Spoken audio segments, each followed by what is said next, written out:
Next and last in my portion of the program is their portion of the program is Weimin Zhang.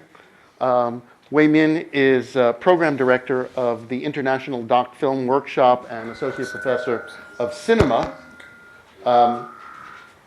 Welcome. Thank you. Weimin did her Bachelor of Fine Arts at the Beijing Film Academy, and then she has two masters, an MA and an MFA from Ohio University in Athens.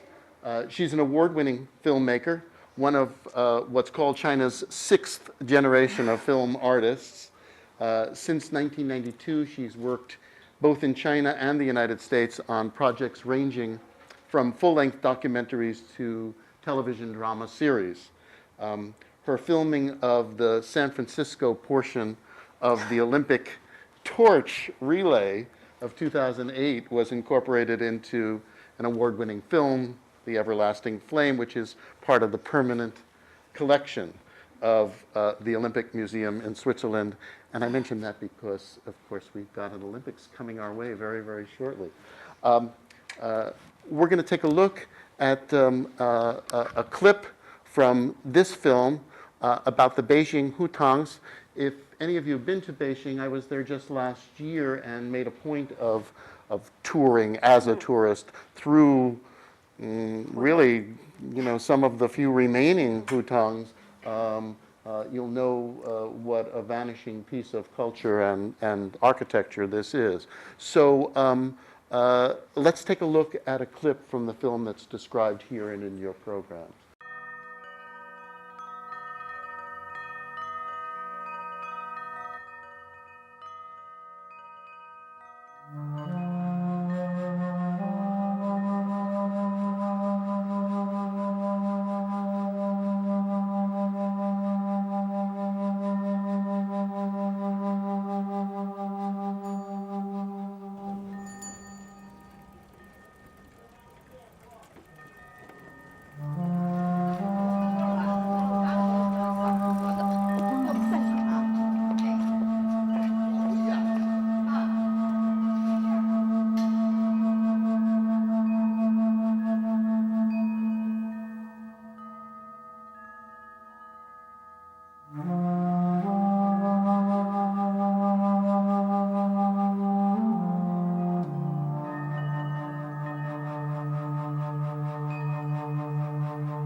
Thank you. I just want to say that's gorgeous. So Thank you. I'm eager to see the whole film. I do know that some of the impulse is autobiographical. Mm-hmm. Could you talk about the ways in which your life and the impulse to make this film are connected? Okay, thanks. That's actually the major reason why I started making this film. So I was raised and a girl in the Hutong neighborhood, and so this film basically is someone who's actually living in this Hutong area, and I went out for overseas pursuing my dreams, and come to this state. And years later, I come back and notice that my home is gone. So that's make me feel like it's something I want to do, and also this is it's very important culture as we regard Hutongs as a heart and the soul of the city for centuries in Beijing as a capital city, and it's also the capital for like 800 years of history and sixth dynasty as a capital city. So the culture, the architecture, the lifestyles is so important, not only for the people who live in the Hutongs, but also for the city. As a filmmaker, I just somehow feel obligated. I want to tell the story. I want to tell the story as an insider. There's some films I've seen about Hutongs, but mostly are people from outside, so which is different angle, different perspective, so which is not the same. So that's kind of really motivated me to start to make this film. You've begun to answer my next question, but before no, and I'm so happy that you did, because it means the question's worth asking. But before I ask it, is everyone clear about what the hutongs are? No. Right. So could you explain that? Right. The hutongs is basically, hutongs is a Mongolian word, so it's not even a Chinese and not a pinyin to translate from English for English. Hutongs are small alleys and streets and small shops and families, and they are all connected together and to structure the city of Beijing since Yuan Dynasty, since the 13th century. So it's with about 800 years.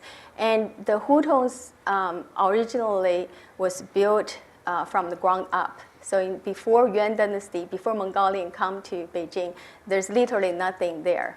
But so they kind of designed based on the culture of China's philosophy, like feng shui and yin yang. So it's very structured there's a man-made lake, and the hutongs all the gate of the courtyard. So there are courtyards and hutongs. The courtyard connected, made of hutong, and the hutongs connected, make of city. So that is a structure. So I never, as I mentioned in the film, I've never lost when I was young, even though I've been to the place, the hutongs, I've never been.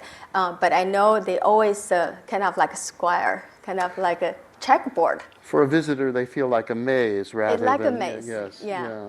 They very And the much main do. gate of each courtyard always face to south.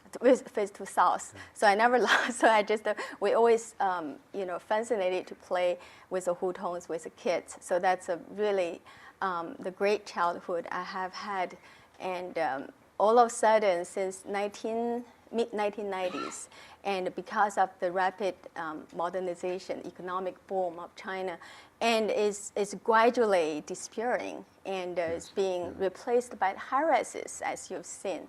And I started my shooting since 2004, and my mom told me that our neighborhood is going to be demolished. So I realized that's going to be the last Chinese New Year the people are going to celebrate in the hutong, in our courtyards, which is, to me, is a really something.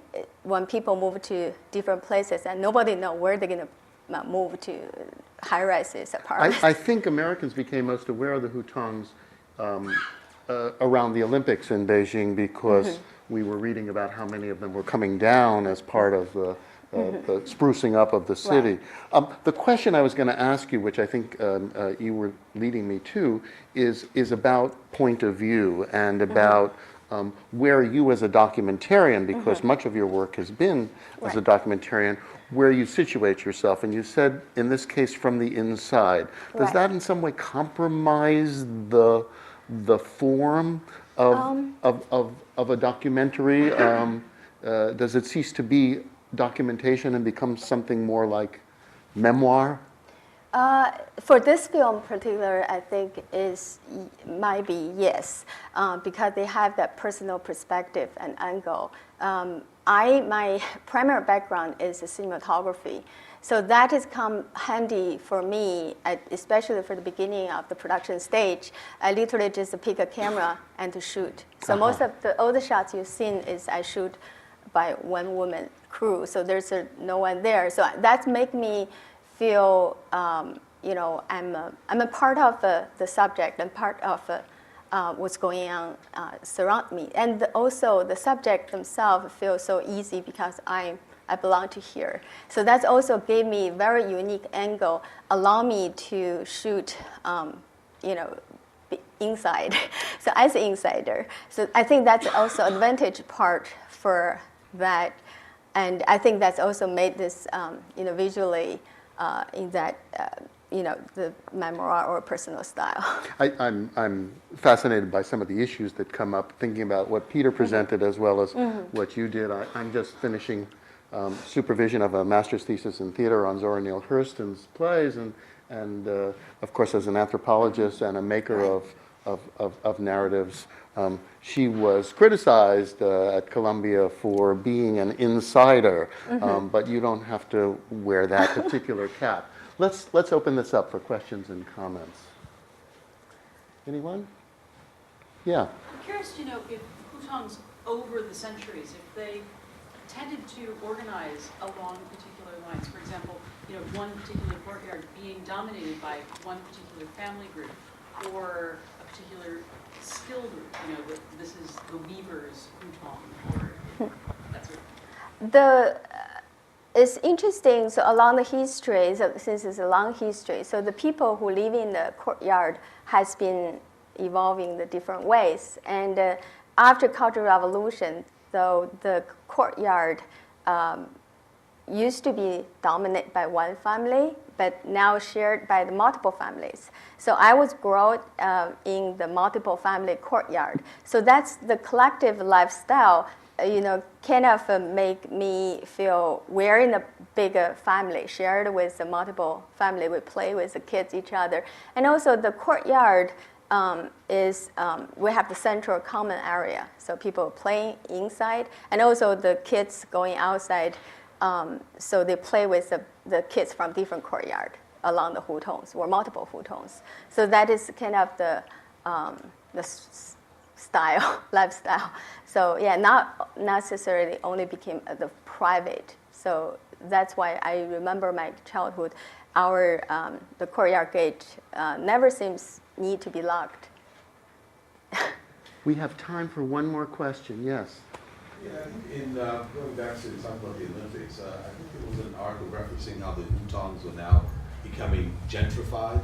The ones that were being left behind were becoming very exclusive for very high-income individuals, because they were now becoming, instead of common places for the common person, now becoming very renovated to be exclusive. So it's kind of like a gentrification is occurring. Is that is also true. The ones that are there? That's right. So that's why there are some of the hutongs or courtyard or remained after Olympics. Olympics is kind of like the peak, and also it's a climax for my film. So that is the time the hutongs and courtyards being mostly demolished. So after that, pace has been slowed down, and what is remained left and became unique. It became precious, and because especially overseas people come here to criticize that this is China. I want to see this part of Beijing. I don't want to see the high rises and the modern buildings. And so, the government realized this is something we may need to keep. So that is. But that became extremely expensive because the central part of the, recently the real estate hierarchy, the price. So that one is the only people who with money can buy the property, and then they can kind of remodel it as a coffee shop, as some even if you go there, you can still go. So in my film, there's a particular area is commercialized and it's open to the tourist. So if you take a hutong tour, you still go there. But of course, it's not authentic hutong life, because there's no common people living there anymore. So, so that is gone. Yes. So yeah. Where can we see this film? That's a good question. So I have a website. It's called hutongstory.com, and you can make a special request. I can mail you a DVD copy, but it's not publicly screened. It's screened the longer version, which is called the Missing Home, 77 minutes, in the several film festivals, and now it's a 40 minutes shorter version. It's going to show, it's selected into the documentary film in Greek Athens. It's in March. So Perhaps we could convince Daniel Bernardi to arrange a screening at the Coppola Theater? Sure.